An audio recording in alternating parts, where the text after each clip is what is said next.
and particularly with you guys, because I know you all pretty well, and you guys know me pretty well, which is a good thing, because also I've got a thing on your desk here, which is a training paper that I've written for YouthWorks recently about building a culture of welcome, and that's what we're going to be discussing today. Just to kind of give you a bit of context about this and me, which most of you know this anyway. I'm not really an authoritative voice on this kind of thing. I'm just kind of a youth minister who's felt a bit frustrated and discontent about some stuff that I've just observed in the ministry world, both as a youth minister and in my role as an advisor now. And I've been kind of just feeling discontent and observing over the years about how often our Christian communities inadvertently or accidentally exclude people who don't fit the dominant culture of our groups. And so I've kind of felt that, and I'll explain a little bit more about that in a little while. But basically, what my approach here is, I've done a bit of reading. I've written this paper, which is not exhaustive by any stretch of the imagination. And so my aim is not so much to be the guru that imparts wisdom on this subject, but I'm really kind of banking on the fact that this is called a think tank, and we've got some awesome brains in the room. And so my aim is going to be just to share some of the stuff that I've been thinking and reading about this and my experience with it. And then I'm hoping that together we'll be able to think about this, dig a bit deeper, and have a bit of a play with some thoughts about why this might be the case, and how we can work forward to do a better job in terms of welcoming people. So that's my aim. In terms of how we'll approach it, I'll kind of share a bit of stuff about what I've been thinking in my observations, and then we'll kind of just speak about that on like a principle kind of theoretical kind of level to begin with, and then I'll share some of the thoughts that I've had about moving forward, and that's kind of when I'm hoping the real meaty conversation will happen, that we can put our heads together as a collective and think about how we might, like I said, move forward on this. So in terms of my observations and stuff, I'm pretty sure everyone more or less knows the big statistics about people leaving our churches. On the one hand, we've got the 78% of Christians become Christian as kids, as under 20, which is fantastic. But on the other hand, in terms of the people who are brought up in our churches, the NCLS figure is 40% of them kind of leave the faith. I've begun reading a book called Faith for Exiles, which some of you might have read, and that indicated that in America that percentage has increased even. I think he said up to 2/3 of their under 29-year-olds have ended up leaving the church, which is a huge percentage. So on paper, that's one thing that makes us go, wow. But then it's even more disconcerting when they're actual real people that you know and love and can remember and have invested in over the years. And so it's not just a theoretical thing. It's a real thing that we experience and affects us as ministry workers. That there's something that is making young people feel as though they don't fit, that they don't belong in our community. And there's plenty of reasons why this is the case, but one which I've observed and feel is important has got to do with how we express welcome and acceptance towards people who culturally are different from us. So there's an sometimes awkward divide with people who don't fit that dominant culture of the group, and it can be due to nationality, ideology. It could be social demographic, like any other realm where people are different or have different views from one another. I've just observed that despite good intentions, often we're just not sure how to overcome that awkwardness, and it kind of exacerbates that barrier, which inevitably leads to young people in particular, just feeling like, actually, I don't feel that this is my place, and so leaving.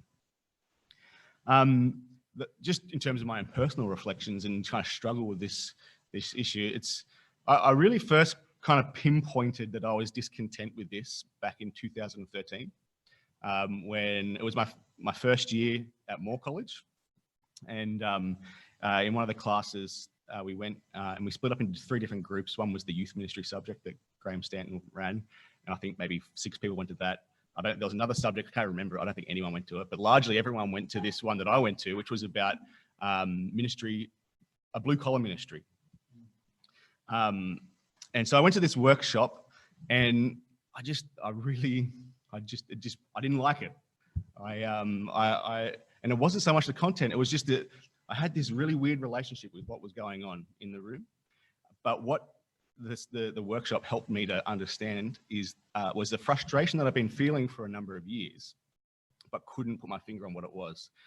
And what it is that I, Matt Bartlett, I hail from a blue-collar family. My dad is a concreter, bricklayer. His dad was a concreter and a garbage man before that. His dad was a council worker. My mum's dad was a bus driver. I'm the first person in my entire bloodline to go past year 10. And so the context from which I come from is very blue collar.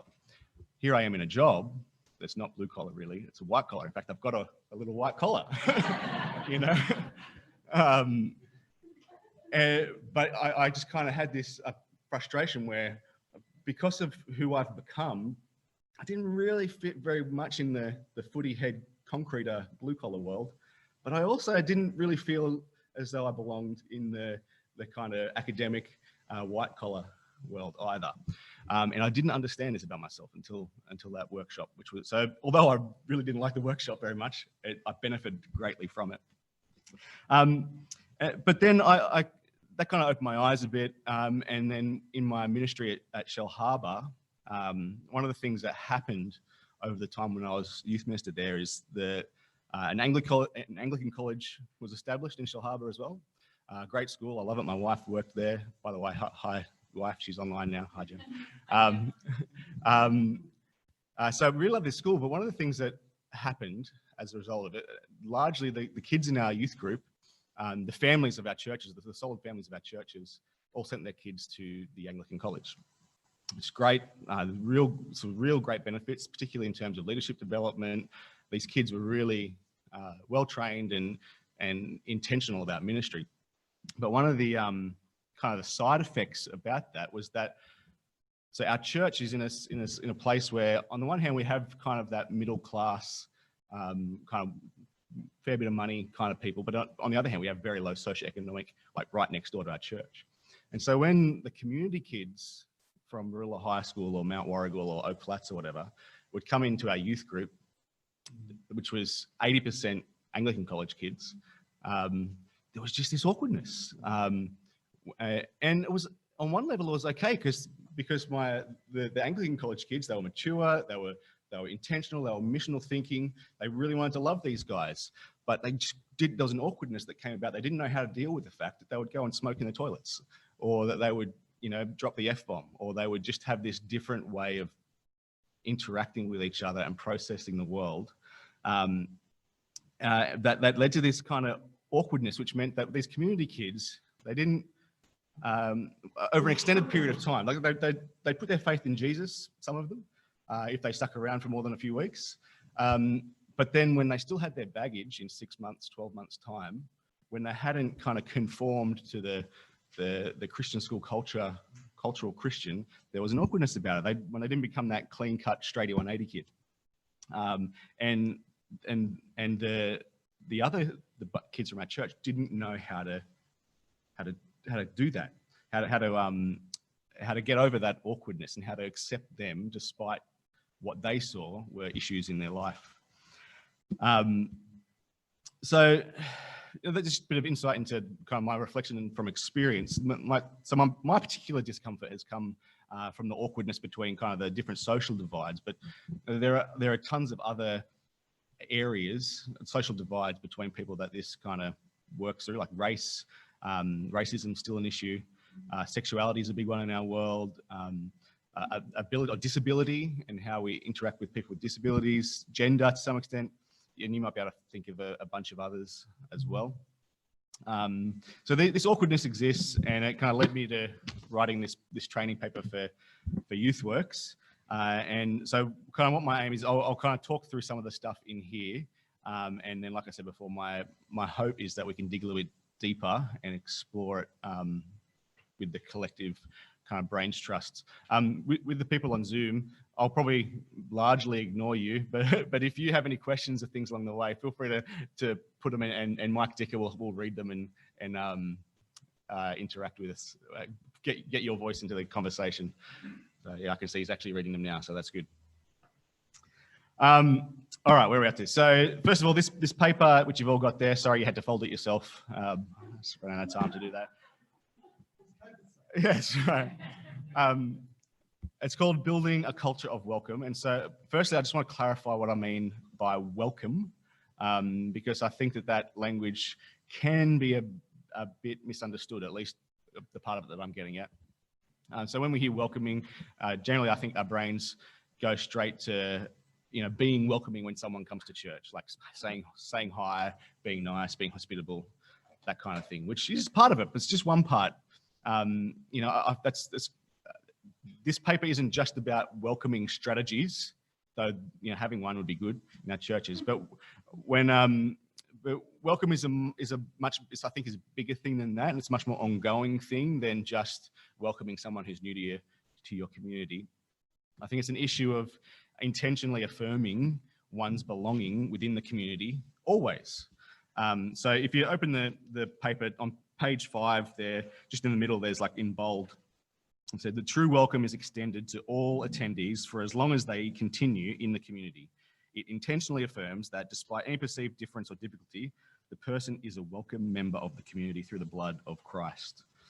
So for me, I've been at Shell Harbour Church for over 20 years now, but I still need to be welcomed in that community. And if I don't feel that welcome, then there's a problem that I have to overcome. It affects how I feel in terms of my belonging there.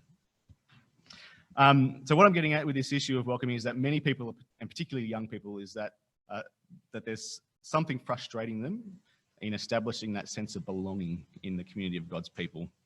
And rightly or wrongly, it's because they don't feel welcome, as though they can't be accepted as one of us, and so they drift away, or sometimes they run away. And so looking at the paper, some of the factors that are contributing to this sense of unwelcome, if you go over the page 6, first one I look at is about failing to be what David Plant calls a porous community, or a permeable community. So by that, I mean, so culturally, we make it too hard for outsiders to permeate the group.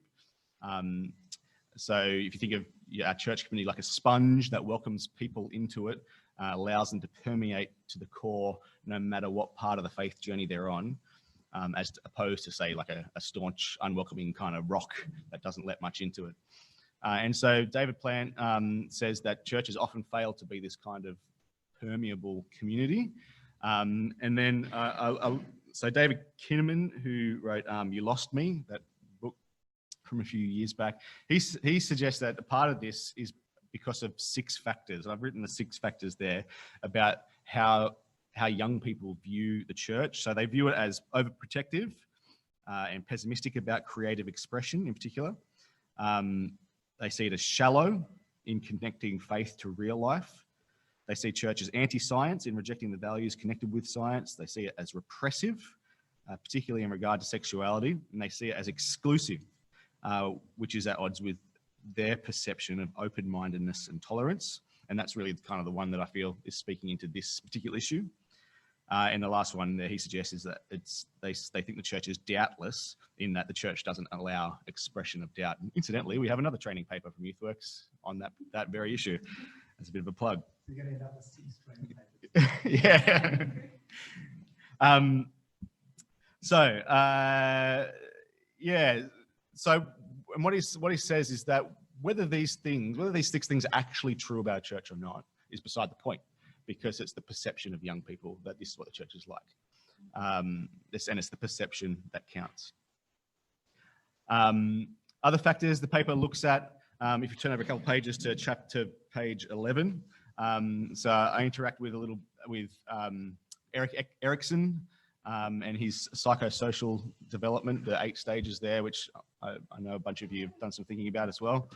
And in particular, the community around them around the young people is growing as they kind of go through that process of individuation and establishing themselves apart from their family community, but also in reference to the larger community that they exist within. I look at this concept of otherness through a paper by a guy named Eduardo Ramirez, which is called A Neighbor to be Known. And it's about intolerance towards the other. Now, I had never come across this concept of otherness before as an area of thought, but it kind of sums up a lot of what I've been thinking about, and I'm finding it fascinating, and then want to explore it a whole bunch more. Because I think that this is what our world is trying to move towards, but it's kind of getting confused about. They want to fight for the rights of those who are different and the values of the oppressed and fight for equality, etc. And that's all good and noble, but they kind of miss the point on the world misses the point on a few critical things, particularly about, they equate agreement with acceptance, where they're mutually exclusive. You can't accept someone without fully agreeing with everything that they hold, which I think is a mistake and exacerbates the problem.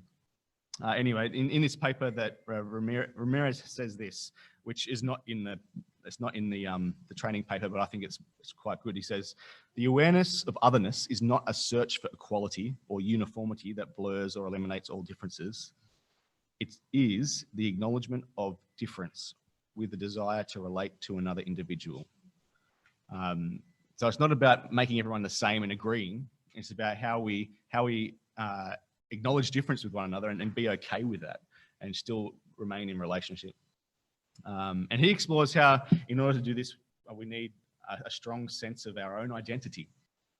And so he also looks at Erik Erikson and about how Erikson fleshes out some of the identity stuff. And there's another quote from Ramirez saying, identity is directly proportional to our ability to allow others to be full persons with their own identities.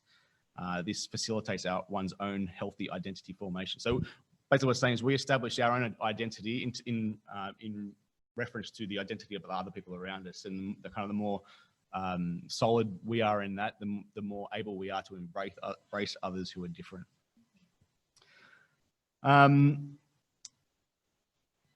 So yeah, the next thing I'll move on to, which is on page 13. Yep.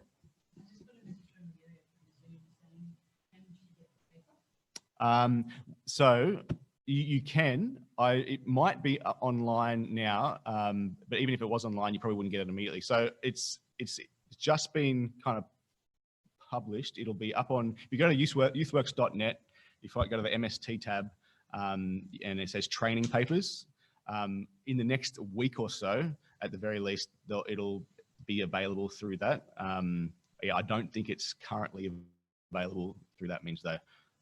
Sorry. Yeah, it's only the Doubt one up at the moment, so which is why I printed it for everyone here.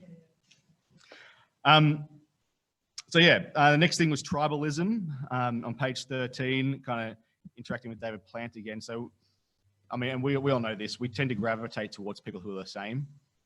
And in doing that, we either accidentally marginalize people who are different, at best, it's accidental, or sometimes actively we write them off and kind of exclude them. But in our ministries, we need to think about how we encourage communities of embrace despite differences, not based on the subcultural kind of issues, but based on Christ-centered love. And then one other impacting factor that the paper brings up is that this can be a result of the separation of young people from the adults, this kind of siloed approach that that's kind of become a thing. And it kind of interacting with Chap Clark and some of his stuff on page 14. He says, yeah, basically Chap Clark's all about adults being intentional about interacting with young people as a way of really affirming and helping them establish their identities. And that really kind of highlights the importance of that intergenerational approach to youth ministry, which I'm pretty sure all of us here are more or less convicted of already. So yeah, that's a bunch of kind of what other people think about the topic and kind of the things that I've been thinking about. And I've got some kind of biblical and theological principles that we'll begin to have a look at now. But just before we do, I just thought, is it worth, anyone kind of is this a real thing? Is this just me? Like, do you hear this and go, what? I don't know what Bartlett's talking about, or is this something that you feel a bit of an affinity with, or I don't know. What do you reckon? Oh, it's definitely a thing. My thought when you were talking about somebody who was writing about exclusion, have you read anything involved? I'm reading. I'm very early on in the book, in Exclusion and Embrace. Yeah. So, like I said before, this is not the guru. I'm still working at this, but that's definitely seems to be one of the big contributing books. So I've bought that. I've started reading.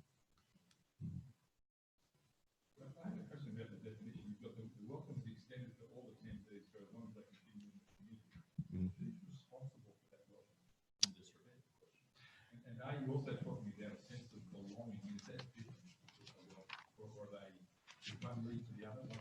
Yeah. So Bill's asking about the kind of definition I said before about welcoming being extended to all attendees for as long as they continue in the community. And he's saying, who's responsible for that? And is that a matter of belonging or welcoming, or what's welcoming and belonging?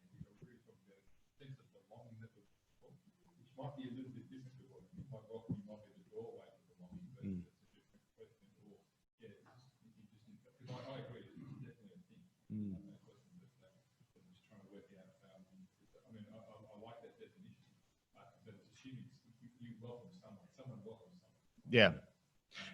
Yeah, I think part of this is the kind of the slipperiness that I'm kind of feeling anyway with this word welcoming, because I think in terms of the relationship between welcoming and belonging, like I guess I'm trying to put those two concepts closer together than what we naturally put them, because we kind of go welcoming. Okay, we're meeting someone and we're being nice to them so that they think that we're a welcoming community, and because we want to be welcoming, we want them to feel welcome. And then and moving that into eventually they feel as though they belong. But what I'm trying to say is, I think a sense of welcome is important at the very least, if not essential to a sense of belonging. That they're more one and the same thing. I don't know if I want to say they're one and the same thing yet, but they're closer to that, I'm suggesting, than what we naturally how we naturally think about those things. So yeah, like what I said before, I've been in my church for a long time.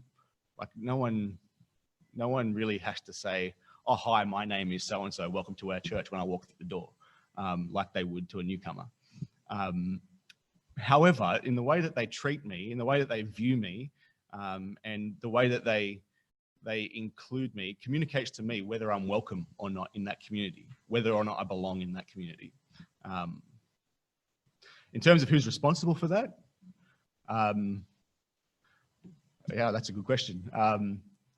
Christians, us, we, like who's responsible for anything in the church community? I mean, we have our structures that delegate responsibility to oversee certain things, but we're all responsible. Like we're all responsible for our own discipleship and the discipleship of others, and we have a structure that kind of delegates that the overseeing of that responsibility to the ministry staff or the senior minister or whatever. I guess it would work like that. We're all responsible for extending welcome to other individuals in our community. Perhaps perhaps it's worth articulating or delegating the overseeing administrative responsibility of that to someone. Yeah, I think it might be something worth fleshing out. Yeah, I wasn't necessarily thinking structurally. Yeah. Because I think you're right. Everyone is responsible, but how do you're talking about creating culture. Yeah. So that becomes someone's responsibility. Yeah. Again, because it's everyone's responsibility, it's everyone's. Yeah. And so, yeah, 100%. And so I think one of the things that I've been thinking about is leaders have to lead. So when it comes to youth ministry or children's ministry, we as the the ministry workers in our leadership teams, we need to lead this. And so in one sense, it's our responsibility on that level as well. Thanks, Bill. Was there anything else anyone wanted to say before we move on to the kind of biblical theology stuff? Well, I was going to ask about how you assess it, because in your description, I was listening, the number of times you used the word feel and the number of times you used the word sense, it's become a highly subjective. It's whether I feel. Yeah. Now, you've got the equal problems of, my youth group, a long time ago, there was a little knit of kids who saw themselves as different from everyone else. And they almost actively felt like they didn't belong, even though everyone, I saw, they went to the same schools, they're actually socioeconomically the same, but they almost seem to have manufactured this, the church doesn't get us sort of thing. But so I'm just wondering how you deal with the pure subjectivity of feeling welcome. Or is there actually an objective sense of welcoming? So there's the welcoming attitude of the community compared to the welcoming feeling of the person who may not line up. And there's a third question there that I think I think in terms of how you what was the word how you assess it or measure it. You're right. On one sense, it is a subjective kind of feeling. At least that's where it started for me. Yeah. I think in terms of data or whatever, the 40% of people who have left our church of people who've come up to our church and left. I think that provides some level of data for us. Like, what is it that led them to leave? Well, I think I'm saying that a big part of it was their sense of welcome. Now, in terms of were they actually welcome or not, I'm not quite sure. For me personally, there's a couple of kind of scenarios in my head of specific people in my ministry that I have begun to ask, people who have left, and I've started to ask questions about that. But that's no official thing. That's just my own personal friendship, ongoing friendship with them that I'm conversing about. But yeah, perhaps, I don't know that I can provide any more thought on that question besides that, really. Should I point this around to people? Yeah. The characteristics of what a third place Yeah. if there's 8 characteristics and can't rattle them off, but that was a sociological look at what makes a healthy functioning community. And I think certainly when I was doing my MA, it was giving the flesh around that sense of feeling of rightness. So it moved from just the sense to actually, we can pinpoint whether these 8 things are actually present. the stances in the community that would cause that subjective reaction. Yeah, so I was thinking like joyfulness, I think he talks about fun and frivolity is one of the key aspects.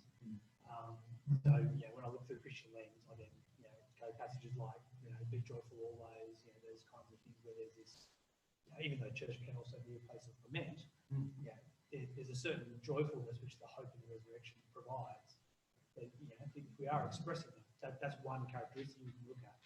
So if the community is particularly stern, if it's particularly serious, and there's no levity, then that, I think, is one of the characteristics that you can go, okay, I can now start to put a little bit more of a finger on, rather than just sensing here, but saying, here's a functioning community where people are known and being known.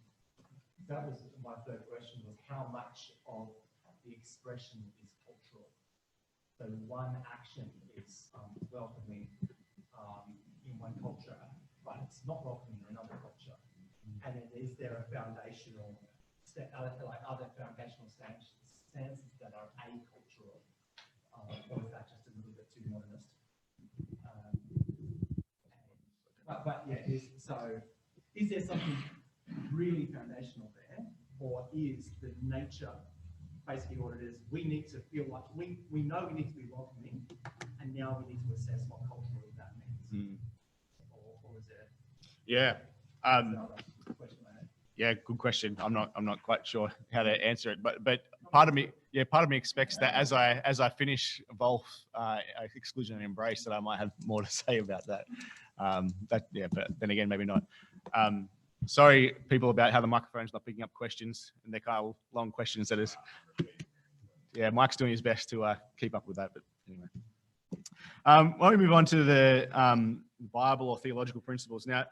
There are a few things that I think need to inform how we approach this issue of welcoming and acceptance of those who are different. And there's probably much more than what I'm about to say now, so we can feel free to flesh that out a bit in a few minutes' time. But three things from my perspective are our theology of church, adoption, and justification by faith. So first of all, in terms of the theology of church or ecclesiology, I think we need to remember who we are or who we have been made by ecclesiologically by God. So our church communities are supposed to be an expression of or a microcosm of the heavenly church, which is a picture of unity in diversity. So in terms of the diverse side of things, that's we see, like, particularly in places like Revelation, where you got the whole congregation of people from every tribe, nation, and tongue, etc., which is great, but it's always been there. I think we can even see it back in God's promises to Abraham in Genesis 12. That a part of that was that his people would be a blessing to everyone, and I take that to mean not just that people would benefit from having them around, but that God had a plan of pouring out His blessing upon them. In the community of His people. And we see that kind of more as fleshed out. One of the verses I've got here is Isaiah 2, talks about how nations are streaming to the temple of the Lord to learn His ways, blessed by Him. And we see through the book of Acts, Acts 1:8, the whole mission being, you'll be my witnesses, Jerusalem, Judea, Samaria, and to the ends of the earth. There is this kind of diverse picture, and we see that starting to happen throughout Acts and then happening throughout church history as well, where there's this diversity to the body, but there's a unity in that diversity. So passages like Galatians 3, 26 to 28, where so in Christ Jesus you are all children of God through faith. For you're all baptized into Christ, have clothed yourself with Christ. There's neither Jew nor Gentile, slave nor free. There's no male nor female. You are all one in Christ Jesus.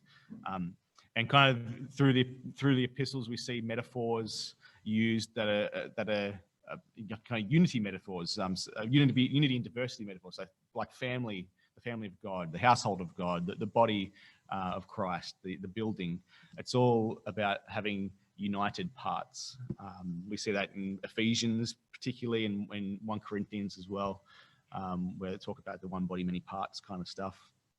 Another passage that kind of came to my mind in terms of this unity and diversity stuff is Philippians chapter 2, where Paul's urging the Philippians to have a mindset of humility towards one another for the sake of unity, and that as modeled by and achieved by Jesus. And one passage that kind of has ended up kind of appearing a few times in this training paper, and it's kind of stood out to me, is from Romans 14 and particularly in 15. So there's Paul speaking about embracing others despite differences and disagreements. And he uses things like what people eat and the kind of ceremonies around eating that they observe, but kind of encouraging them to embrace one another and be united, because the unity is not based on anything that's inherent in us, but rather what Christ has done to reconcile us. And that kind of leads to chapter 15, verses 5 to 7, which says this: "May the God who gives endurance and encouragement give you the same attitude of mind towards each other that Christ Jesus had, so that with one mind and voice you may glorify the God and Father of our Lord Jesus Christ. accept one another then, just as Christ has accepted you in order to bring praise to God. And yeah, that verse has really kind of stood out to me as I've thought about this kind of, we've got to accept one another, and it's not because anyone's particularly good. It's on the basis that it's how Christ has accepted us, purely grace and mercy. So yeah, when we're thinking about who we are as a community, we need to recognize and express that kind of open acceptance of those who are different, so that in unity, in diversity. So that's the theology of church stuff. The other thing was adoption. So when we're adopted as God's sons, we're given a new identity as members of the family, which isn't dependent on who we are, what we've done, but again, on who Christ is and what he's done. And, there's all sorts of passages there that I won't kind of go into just in terms of that speak about this adoption. But I just want to draw attention to is that back in Galatians 3, that all one in Christ Jesus stuff is kind of in the context of us being adopted as God's children, and made as co-heirs with Christ, is where that kind of goes.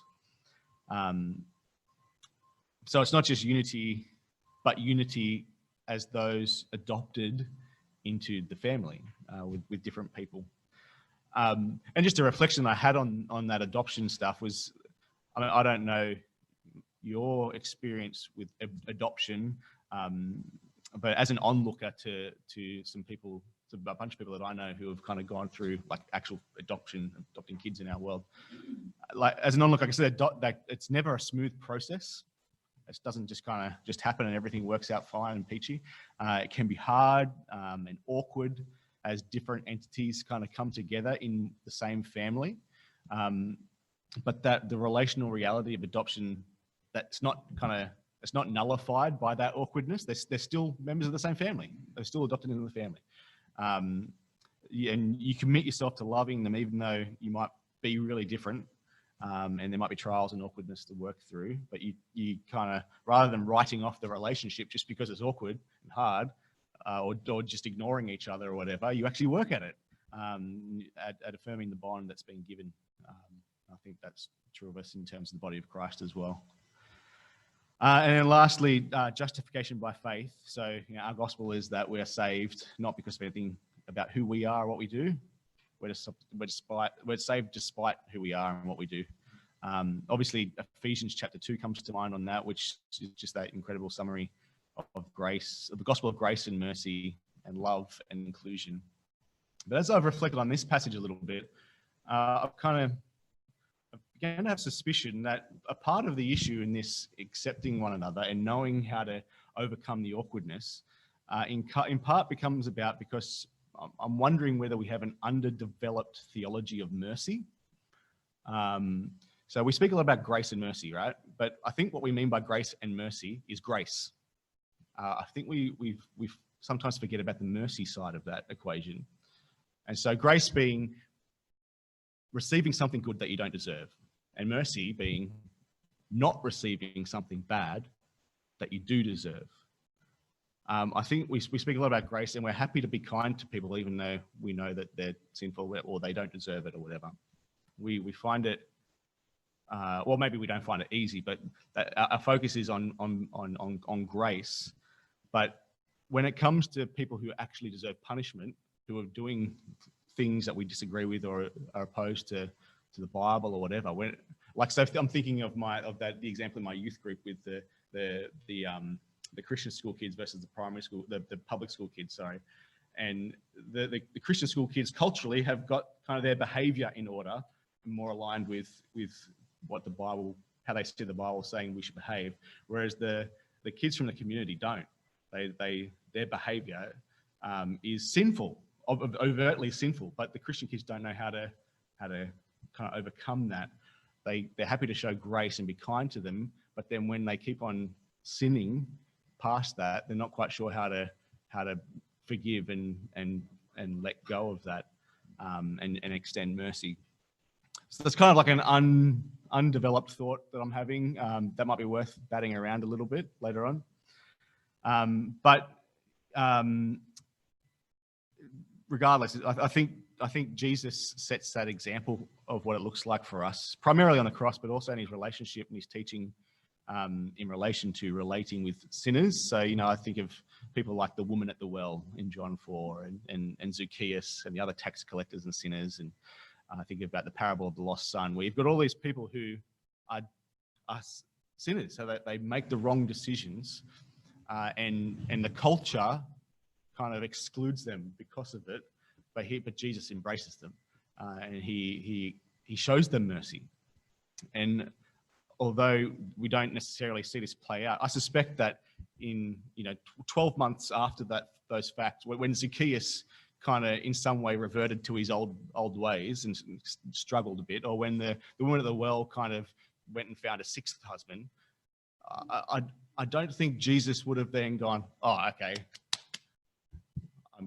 I'm gonna shun you because of that. I think he would have stayed in that attitude of kind of embrace towards them, of that of mercy and acceptance towards them. So yeah, anyway, there's some thoughts about that, and in particular, as I've thought through this, a quote from Bonhoeffer has kind of stood out to me, which is it's on page 8 of the thing here. It says, even when sin and misunderstanding burden the communal life, is not the sinning brother still a brother with whom I too stand under the word of Christ? Will not his sin be a constant occasion for me to give thanks that both of us may live in the forgiving love of God in Jesus Christ? I just felt like that really summed up what I'm trying to get at with this, thinking about this kind of stuff I've just been speaking about. It's that, yeah, we are going to stuff up, and sometimes we feel really badly towards other people who do stuff up, and that leads to a relational awkwardness. But actually, we need to humbly recognize that although that sin might not be ours, we're equally covered only by the blood of Christ as our sinning brother. So anyway, there's a bunch of thoughts there. We'll move in a little while to some more kind of practical application stuff. But I thought let's just spend a little bit of time playing with that a little bit in terms of, are there other aspects, or do we want to flesh out any of that stuff that I've just said, or is there other parts of the Bible or theology that we think apply to this issue of welcoming, or a community of welcome? Yeah.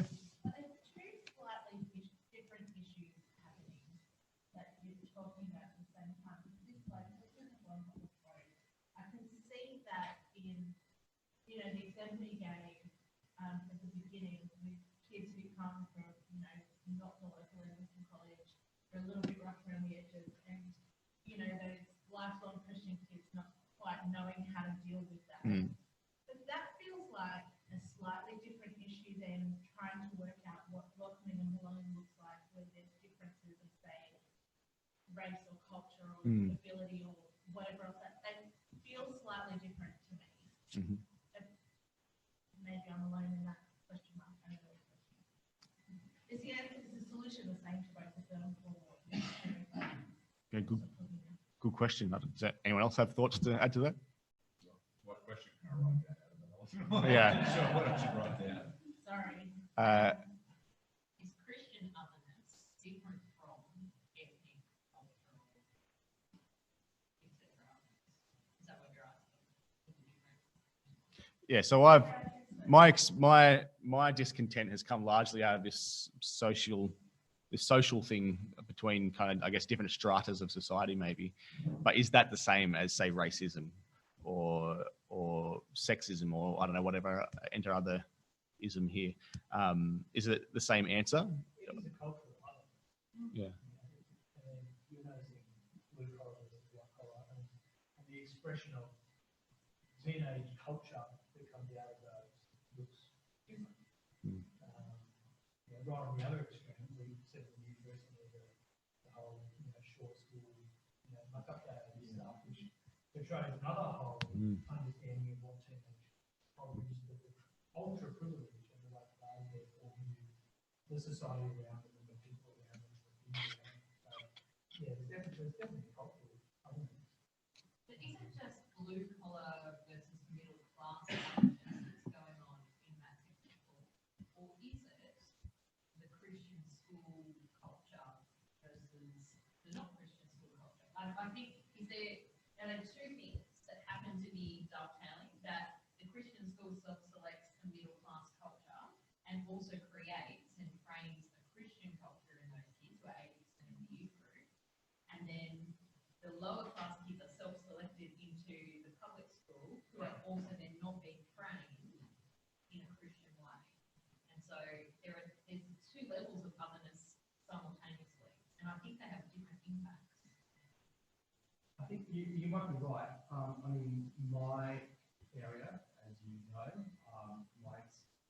our youth group at Engadine is split between the upper middle class who go to the Christian school and the upper middle class who don't. Sure. Yeah. And I think we have less of that sort of otherness. So I would actually be guessing that it is the socioeconomic stratification rather than the sort of culture stratification that's happening. But either way, as Tim said, it's otherness. And each community will choose what its threshold for otherness is. I mean, I suspect if you went to a random guess here, but if you went to a Chinese church, you could then find that there's a small group of Cantonese who now find themselves at the other in a largely Mandarin congregation. We'll choose our otherness as finally as we want, thank you very much, but we'll have one. Yeah, so there's a larger issue that I'm seeing in a particular part of our world. I guess I'm seeing it in a particular way, but what I'm seeing is maybe a symptom of the bigger issue that is actually applied in all sorts of different ways where people are different from each other. My observations are largely in this one area. I haven't done much thinking about racism and the kind of the otherness between races, because my context hasn't required it at this point. Not always racism, by the way. Sometimes it's just that people have not been in situations with people from other races and are learning because they are flawed human beings and they're learning how to interact with those groups. It's not always. Yeah. I think less of you because you're different than me. It's just I don't know what to do. Yeah. And I think that's 100%. some responsibility on leaders to know how to involve them. Yeah. So for the benefit of the people on Zoom, in case you're saying it's not always an explicit ism or racism or whatever that is the issue. It's just it's an awkwardness. I've not been in a situation where I've had to relate with you, and so I don't know how to do it. And I think that's what I'm getting at. Is how do we invest in a culture where when we're faced with people who are different from us, our inclination isn't to kind of clam up and be awkward about how they're different from us and not know how to overcome that, but rather how do we build a culture where people are openly accepting towards one another despite their differences? Or curious of others. Yeah, curious. Yeah. Most things can be overcome if you're actually just curious. And even when you're in the same culture, that lack of curiosity about others is what often breeds the social awkwardness or the lack of social cohesion. That, you spend a lot of time asking someone a question and wanting tea, and they don't ask you one back. You know what I mean? It's that kind of like, they couldn't care. Or they just don't have the social skills to be curious and ask them questions. Curiousness won't be as interesting now in the modern culture. I was thinking about 17 years old, and she invited a friend round, and I started inquiring about ethnicity. I asked a couple of questions, and she went to town on me. Being curious. Interrogate. Because I was being racist. And I said, no, I'm actually being curious. Well, because I was racist because I identified the difference and I named it. And I kind of went into it. So it's a difficult conversation with young people from the youth groups. Because there's all this kind of baggage and noise in there. Yeah. But to be curious, you actually have to acknowledge it. Yeah. In order to name it. But you're not making value judgments. It's just curiosity. It doesn't look like curiosity. Because you actually, so to identify the difference is to actually contribute to the problem, whereas curiosity is identifying the difference. Solve the problem. Yeah. Just another cultural thing, I think, that makes this a really complex debate. Yeah. I can't think of a theological backing for curiosity, but we could have, to celebrate the other, to honour the other. That could be the reasoning. There's curiosity of I'm staring at that weird lump on the side of your face. It's weird curiosity. But then there's the honouring the other. I actually want to get to know you, sort of curiosity, which I think does have the theological. There's a complicating factor in this, which is, and again going back to your example, Matt, the thing that is making the non-Christian school kids stand out is their non-Christianness. Yeah. And so when every other idea of curiosity is understanding and tell me more about this, you know, how do we thread that needle of of loving the other and not endorsing the sinful act of the other and trying to correct the other without them feeling like there is a standard of behaviour you must meet before you can be a Christian. Or before we're going to accept you into our community. And that I've got potential areas of discussion here. That kind of tees into one of them, is what relationship does sanctification have to one's inclusion in a community of believers? How do we navigate that? I mean, I don't have any solid answers to that, but maybe that's one that's worth batting around a bit. I think we've identified two different categories of otherness. There's the ism otherness, there's sexism, racism, all those, otherness of your nature. But then there's the sinfulness otherness. And I wonder if they are actually two completely different threads of conversation. Because there is no point in which you say, where does sanctification play into somebody's Indianness? Yeah, that's right. Yeah, that's a good point. There is a level of otherness which is... that would be racist, yeah. Yes. Or even New Zealandness. Yeah.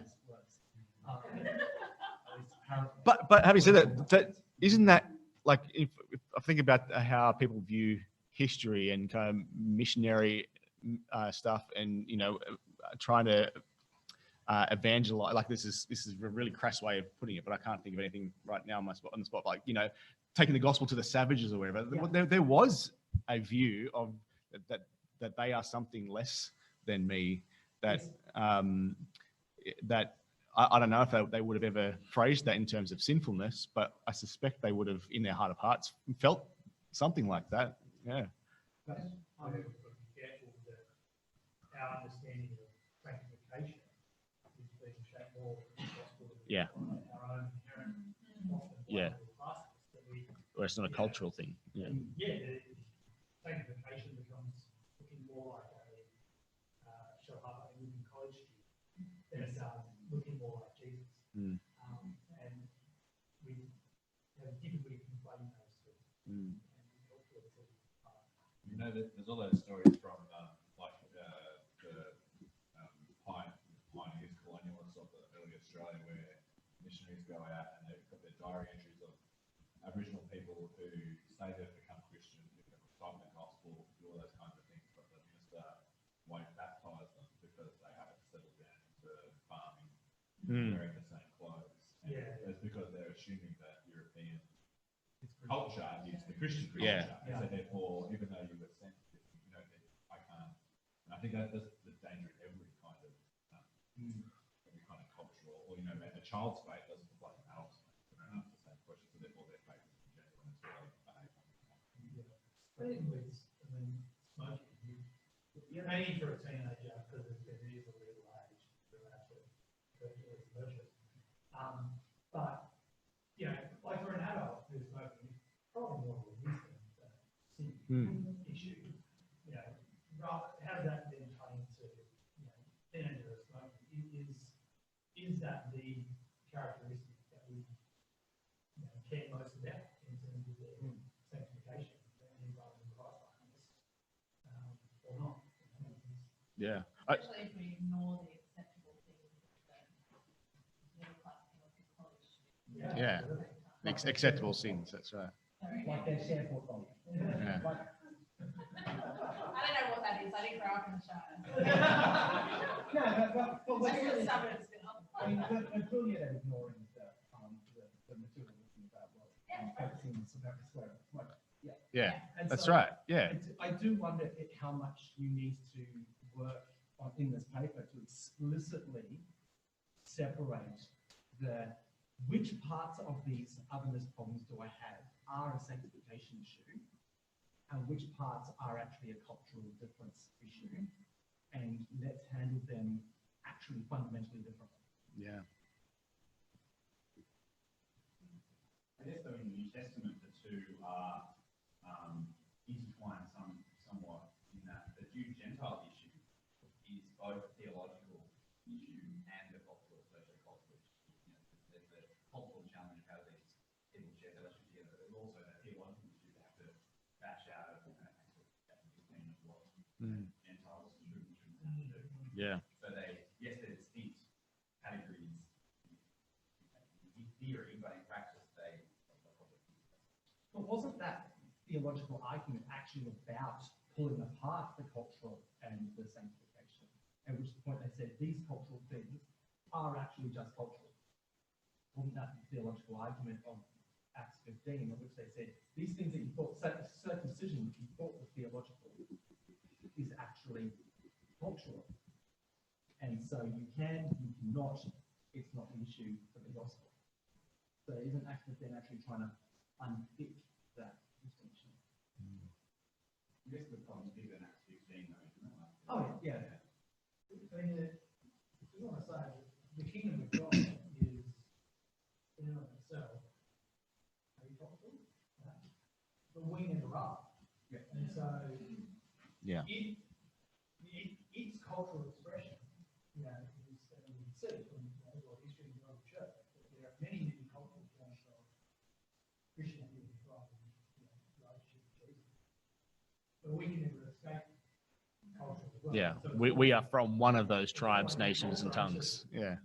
in our personal expression, they try to take that out.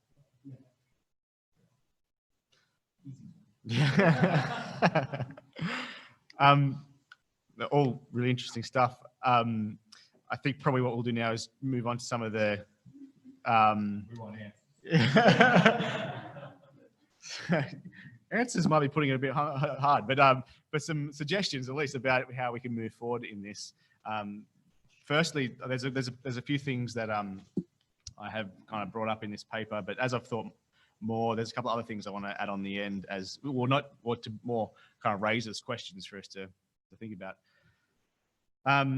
So in terms of the paper on page 15, kind of begins the section on actually establishing a culture of open acceptance and welcome. And there's a handful of things that I think are helpful. First one being to establish a gospel-focused community. So ensuring that our Christian communities are gospel-focused, and this interacts with Mark Howard from that book. I've forgotten the name of it right now, but it's in my bag. This one. Gospel-centered youth ministry. Anyway, because kind of true welcome is at the heart of the gospel is welcoming people into a community, and kind of coming out of a theology of adoption. Howard suggests that there are 5 facets that kind of come up for Christians in relation to their adoption into the community, that in establishing a gospel-focused community. And so I've written them in there. It is that it's God-initiated, where God's the instigator of all Christian community. It's grace-based, not based on performance or competition. It's love-driven, so driven by the boundless self-giving love of the Father and not superficial or self-promoting. It's church-focused, where young people are not separate from the wider church community, and it's inherently diverse, so full of people who are other than us, who share a common identity as humans, loved by God. So being a gospel-focused community where it's not the cultural things that define us, but actually the gospel. Next one is being a united community. I mean, and I feel like a bunch of these things we've already begun to address and bring up in our conversation, but it's, it's not about, it's about unity, not uniformity, or assimilation, like kind of what Mike was talking about a minute ago.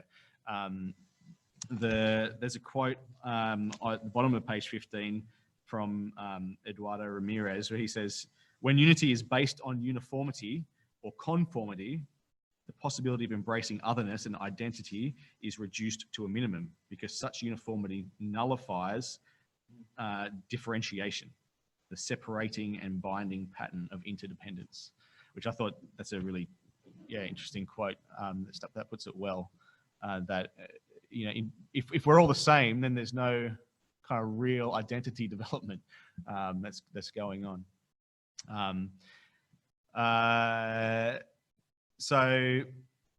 out of that, Howard, so again, Mark Howard suggests that there's 3 practical things that leaders can do to pursue this kind of a community. So before we were saying that who's responsible for this? Well, the leaders have to lead in this area. So here are 3 ways.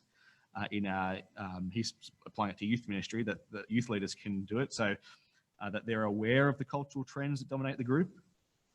They are thoughtful and careful in planning not to inadvertently exclude some members, and appreciate the uniqueness of every participant, and that they are intentional in pursuing diversity in various ways, which, that's not very specific, but there's lots of specific ways that you can pursue those things. Going on, talk about creating a shared space for meaningful conversations. And so this is David Plant kind of leveraging off his idea of that porous and permeable community. He says that we ought to be seeking to achieve the permeability through encouraging and facilitating meaningful conversation around the gospel and human experience. And in the paper there, you can see I've added a few dot points about how this actually looks in practice. And then, of course, creating opportunities for intergenerational relationships to flourish, which is on page 17 there. Again, this is something that we're already convicted of, that a core part of all this identity development stuff and this belongingness that we're searching for is established most effectively within an intergenerational kind of relationally intergenerational structure, where young people are enabled and empowered to serve and contribute to the community in meaningful ways as equal members, and as they do that, they're kind of rubbing shoulders, like in real relationship with people who are older than themselves, younger than themselves, the full spectrum of those who make up the community. And so that's a bunch of things that I've kind of suggested in this paper. There's a few more pages. It goes on to share another story, which is actually my story. And all the stories that are in this paper are all real stories from our ministry. I've changed all the names of the other people, except for mine. I kept my name there because I thought, well, I can give permission to myself to do that. I didn't sign it, no, but I promised not to get upset with myself for doing it. But yeah, no, I kind of give some specifics about, okay, maybe you can think about doing this.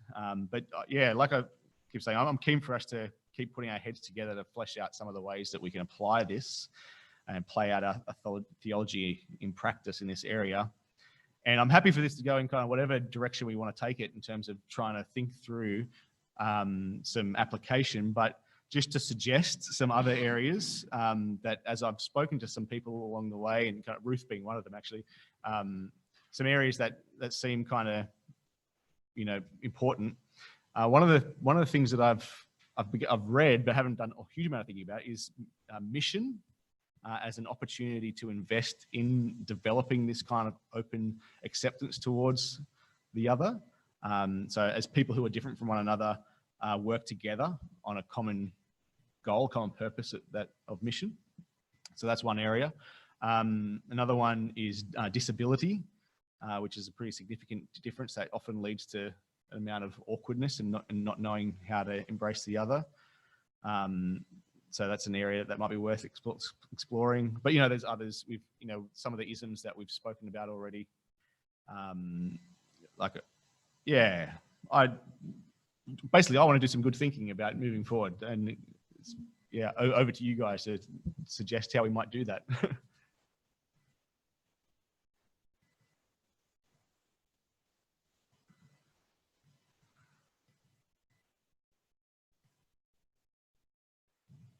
So, I mean, if no one has any suggestions, maybe we could do that mission one, thinking through about, I don't know if anyone has any experience that's worth bringing to bear about mission.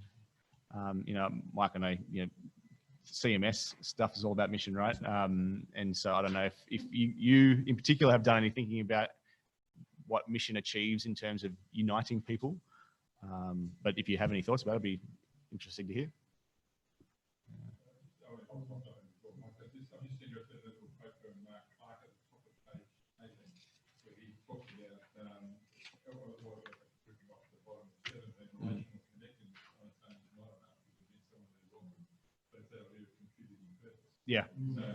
So I think mission is another Yeah. manifestation of contributing purpose. Yeah, for sure. And this is the success, is it not, of beach missions and all that kind of thing, which you really do see the diversity, you know, within ranges working, but it's with a purpose which is super to the group.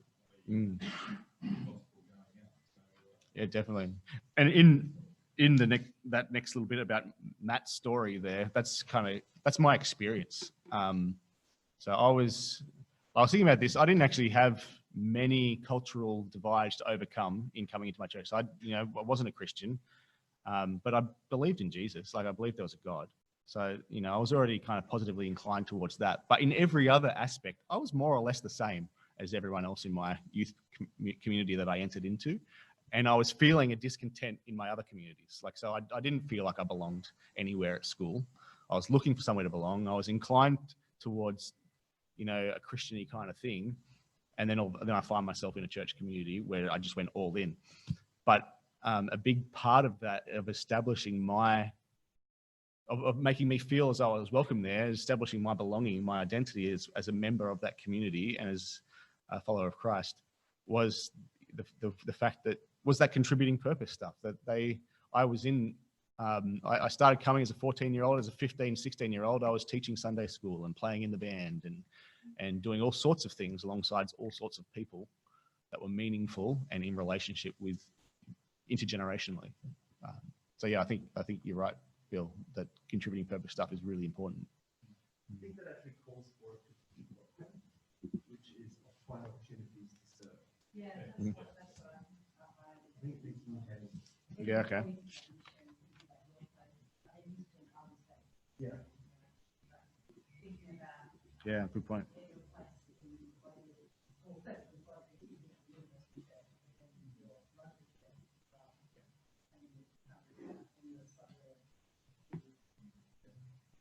I've got nothing to say about mission, say nothing to do with missionaries. Mm. But running a program with 250 young leaders, Yeah. you saw a lot of fringe people who came along as their friends did. They actually got brought in to the community, and they're engaging more in the training we give the leaders by the end of the program, of the week or whatever it is, because they've actually had a role. Now, you can't give everyone a leadership role. That'd be dangerous. But so that's really interesting. How does a youth ministry tell every 14-year-old in their group that they're important and not a spare wheel? How do you give them a role, give them that contribution? Yeah, so I'm just we've got 7 years. So we used to have but we've got this thing called City Head kind of lunch. And our children's minister and women's minister, she just saying the most encouraging thing on the weekend was the first daughter, Ella, who came in, another girl, Ada, who's new, what they really wanted to be involved in hobbies. They helped with the workshop. But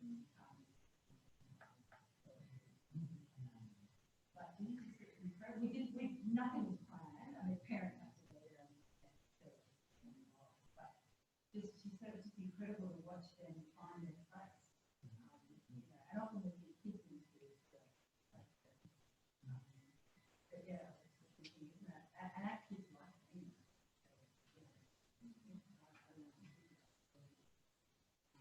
Yeah, I think. Yeah, that's right. I think in the broader community, in whatever way, like it does, like our brains usually go towards like, yeah, kids or children's ministry, but that's doesn't, I mean, that there's much more, there's many more places or areas in our church where young people can serve. You know, weeding the garden alongside old Basil. Well, that's actually not a made up. That's not made up example. That's the guy who weeds our garden. That's right. His knees don't work, but he gets over and weeds the garden, and he does a brilliant job of it. But you know, yeah.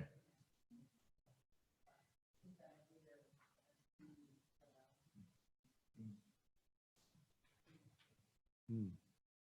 I found it interesting too that American youth ministry are huge on missions, like Yeah. going overseas together or Yeah. And what, so, well, so in the paper from Eduardo Ramirez, he talks a lot about mission as a way of doing this, but his focus isn't so much on it's mission in achieving God's mission to bring everyone under Christ. So it doesn't necessarily have to be about going overseas to a different culture. And in fact, I mean, that's good to do, but in fact, the focus in terms of investing in a culture of embrace, it's not so much about, you know, this group of people, of same people going to serve that group of different people, but this group of people who are different from one another doing this thing together. It's the differences on the team as they interact with each other to achieve this thing. And there's another paper that's in the bibliography here. It's about disability from Edgar Smith. There's a few people there. It's called Bringing Youth with Special Needs into the Church. They talk about mission as well as a way of kind of leveling the playing field between those with a disability and those without a disability.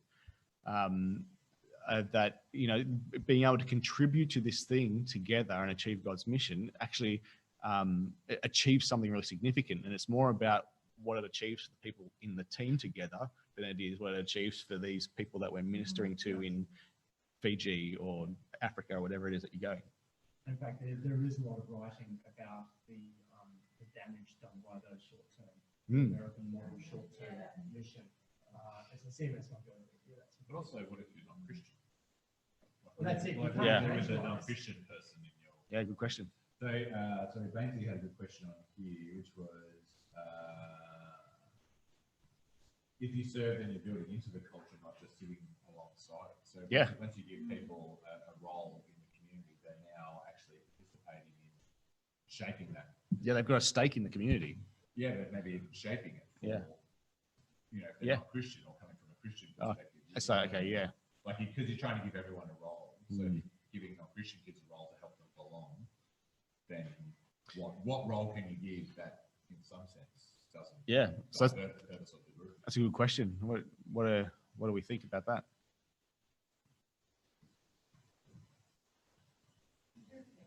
So it's all well and good to be talking about how, you know, giving everyone a role and including everyone, welcoming, but if we're in this contributing purpose stuff, but if we're aiming to give that to everyone who's in the community, well, surely there's non-Christians in that community as well. So do we really want non-Christians shaping our community in that way? How do we? So yeah, it's always, how do you involve non-Christians in a significant way? What do you? Like, How do they belong without believing? yeah. What's that thing? Is it belong, believe, behave? Yeah. Is it believe, belong, behave, or Behave belong? Yeah. But there's another book by the concentric circle where you talk about crowd, community, and core. Maybe there's elements of welcome which are appropriate to each of those three. So you know, there is a sense that you're in the crowd, at the very least, the group ought to be a so-called safe space for expression of doubt and, you know, all that kind of stuff. But then at a different level, once you move to, you made it, I don't know if I can stay between each other and move from the crowd. And there's a different level of participation. I think welcoming and belonging kind of drifts into other categories as you get closer to whatever the core is.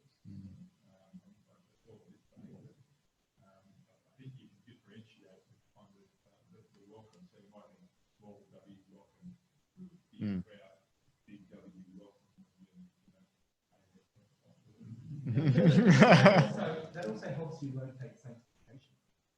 Yeah, and your expectations. Yeah. If you've got that stratified, then you can know in core you have a very clear sanctification. And then when you are in the core, this is my other question. Do you mean like expectation about sanctification? Yeah. Expectation about how sanctification, what we're going to have. Yeah. Because my other question was going to be, what are you going to do with the discipline passages of the Bible? Yeah. If we're always going to be welcoming despite, and I think that again helps you locate discipline and sanctification within. So discipline does apply to the core and to a less extent the community.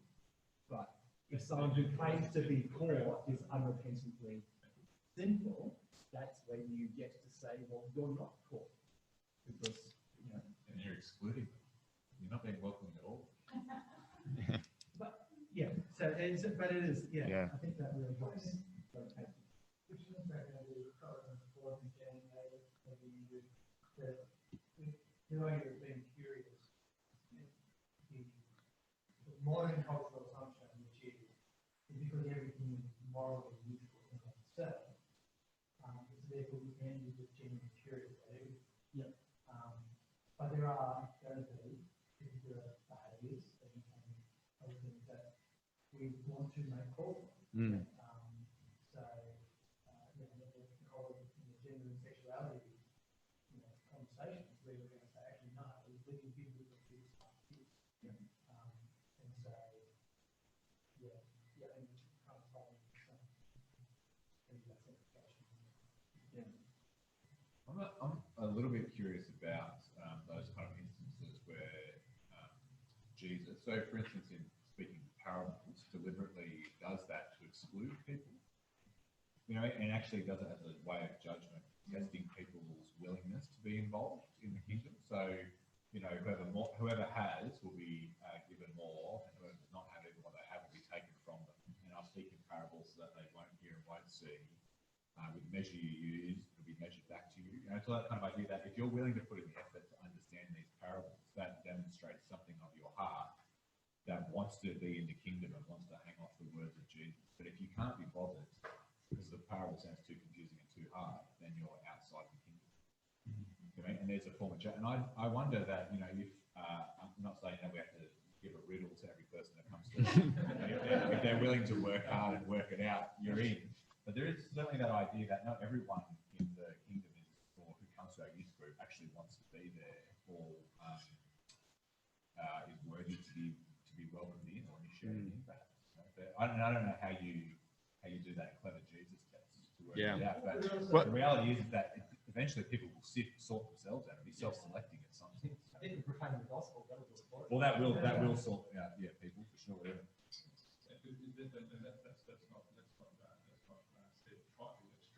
Yeah. So that's why at the core of whatever you're doing. That's why I think sometimes maybe air war ground war. You can say a lot of things to the whole group, and that's self-select, but you might have different strategies one to one. Yeah. And you may take a lot longer one to one to get to a difficult point, which you can go along a lot way and talk because it's kind of different. Yeah. Well, maybe the difference then is as well is the reason for them not wanting to stay, right? Like you don't want them to say, I don't want to stay here because you guys are heartless, terrible people that didn't make me feel welcome, didn't talk to me. But you might have been super welcome, whatever, then they say, I don't want to stay here actually because I'm just not on board with what's going on. Yeah. And at that point, you might say, we've been welcoming, we've actually been really loving, but sure, but not for. When Peter says, don't. If you suffer, then suffer for good. Don't suffer for being a jerk. Yeah. Well, I always like looking at the Phyllis Facebook page because these are actually parents and religion in the school. These guys, they keep complaining about the sin and salvation model of Christianity. These guys get the gospel. They just think it's an evil message. Yeah. Right? So It's what is it? Is 1 Corinthians 4? I think about it's the stench of death to the perishing. Yeah. Exactly. Yeah. You've got, was it Saddleback that, had been the whole seeker sensitive, right, and had been, after decades of doing this, had very large church, we have, paper in Mm. theology, because welcome had been such a priority that it was sacrifice, challenge, and depth, deep discipleship. So again, there's going to be what is the appropriate amount of welcome? Yeah, It's but not it was. capitulating so that people who don't want to grow still feel they can. Yeah, and I think that a part of that, a big part of that, is that the welcome and the cultural, I don't know, vibe that you're trying to achieve, it's got to be centered on the gospel and pouring out of the gospel rather than the people that you're trying to include. The thing that's driving it isn't a desire to have people in our community. It comes out of, like, regardless of whatever their baggage is, but it comes out of this is the gospel, and we want to do everything that we can to establish a culture where people are not unnecessarily excluded from hearing this message just because of cultural things. Plus, it's a lot easier to be welcoming when you're in a major middle-class white American suburban area. Well, so the definition of welcome. So it might feel settled back, always has been. It was kind of welcoming people who are like us in its welcome in the first place. In comparison to something like some of the parishes I'm seeing in Sydney now, which are just so wildly culturally diverse. And the only reason they can hold together is because they're not that paper thin welcoming, they're that theologically thin welcoming.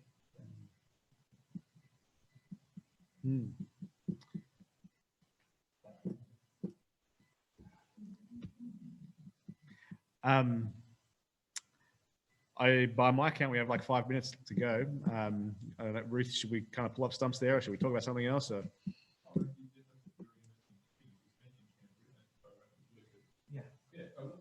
What works in terms of creating a welcoming, inclusive community in a widely Yeah, I mean, I haven't been there for heaps long. And most of that's been COVID.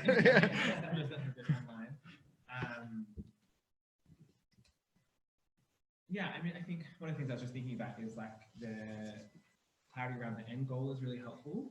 So like Ephesians, that passage we read back there was read before. Like the high point of that is so that glory may be to God.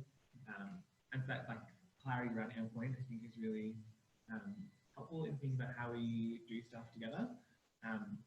Canterbury has a really naturally like community vibe as a church, which has been really helpful, and we've just had to think lots about how to like do that intentionally and well. So things like giving kids opportunities to serve in ways that are meaningful has been really huge, and that's been tricky because there's different levels of kind of Christian legacy. I have lots of kids who are from legacy families who have been Christians for generations, and we have a few families who are first or second generation migrants who maybe don't have the same Christian literacy, and so figuring out how to include them in ways that are real and appropriate for them. So just figuring out different opportunities for them to serve has been big. So thinking about how do we make this a space where you can really serve in meaningful and purposeful ways. And so sometimes that means those kids are going to be on different things than Christian legacy, because those kids can run small groups on the back of their, with no thought, but some of the other kids are going to be really excellent at being on the cleaning team and being on the tech team, and might need a bit more training. I don't know if I have any more thoughts on that.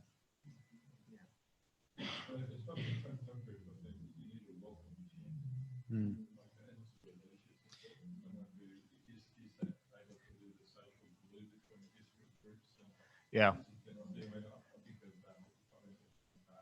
that from the front is a very powerful message. Yep. Welcome to non-believers and stuff like that. Yeah, our service leaders have so much influence.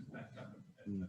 before on the way out. Like, Mm. so it's not just the words that's getting around, but it's quite good that you're looking for that for the people that can be the first. Yeah. One of the ways that I began to try doing something like this at Shell Harbour was in our youth group on a Friday night. Is we established 4 teams, and every single person, even the newcomers, on the day that they came, joined a team, and that were all responsible for something. So we had and this goes away in kind of answering the question about what do we do with non-Christians as well. It's not 100% satisfactory, but so we had the gathering team, and they were the kids that were confident up front, who wanted to lead games and et cetera. We had the music and tech team. They kind of coordinated our music and tech, funnily enough. But these 2 other teams is what I'm talking about. Is one was what do we call it? At the outreach and care team, I think we called it, which is all about kind of being intentionally welcoming to people as they came to us, making sure that everyone who was there on the Friday night was okay and was a part of things that were going on. And they were also supposed to think about how we can have an effect beyond our 4 walls on a Friday night.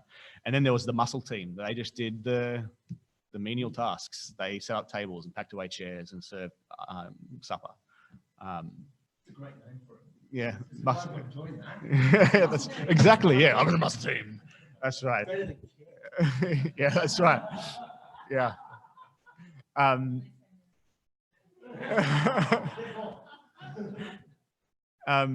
But yeah, everyone that came on any given night was a part of that team, and they had responsibilities to do. And at the end of the night, or whatever point in the night that they needed instruction on what they needed to do and when, either I would give that, or each of the teams had a youth leader that was kind of overseeing, and a senior youth group member who was running point to kind of coordinate and make it happen.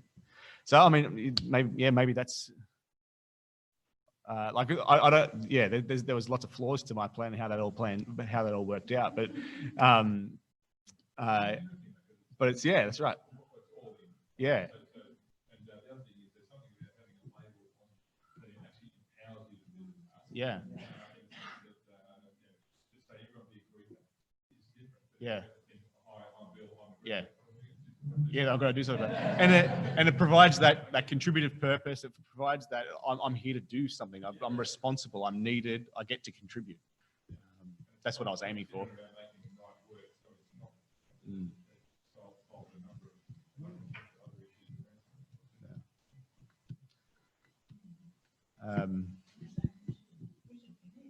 Cool. Yeah, fascinating. And I think maybe there's a need to really thinking about what does this mean for the Mm.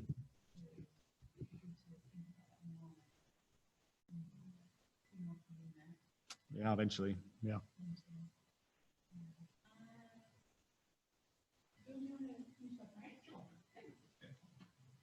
for the opportunity to get together and to think about issues outside of obviously related to everything we're doing, but also an opportunity outside of all the London and our own days. Thank you for Matt's work on this, for his passion and the way that you've written this topic, the investigation into the scriptures, the interrogation of his practice, and the thoughts that he's having in terms of application, and the way that he's beginning to systematize and just present publicly these thoughts in the seminar and paper, and no doubt other products as well. But these are big issues. We are so grateful for the welcome that you've given us and the Lord Jesus Christ. That's reminded us of our adoption as your children. Reminded us of the fact that we are justified by faith through grace and not of ourselves, but your work. And you've also brought us into a community where diversity is not only valued but leveraged for the benefit of the whole. And so we've been reminded of just the wonderful resources there are in our faith in the gospel of the Lord Jesus Christ to help us not only think effectively through these, but to plan thoughts and practical action that may make our intention lives for our say we thank you for a really worthwhile time together. We thank you for one another and the mutual sharpening of our minds through our personal discussions. And we pray that you will help us to be welcomers, to be greeters, to be people who facilitate that kind of community that we aspire to see your church be. That we do not do this alone, but we do it in the gospel of the Lord Jesus Christ. Amen. Thanks, everyone. And I've taken lots of good notes from what you guys have said, but feel free to keep throwing stuff at me if you have any more thoughts, because, yeah, it's all a work in progress for me. So, thanks.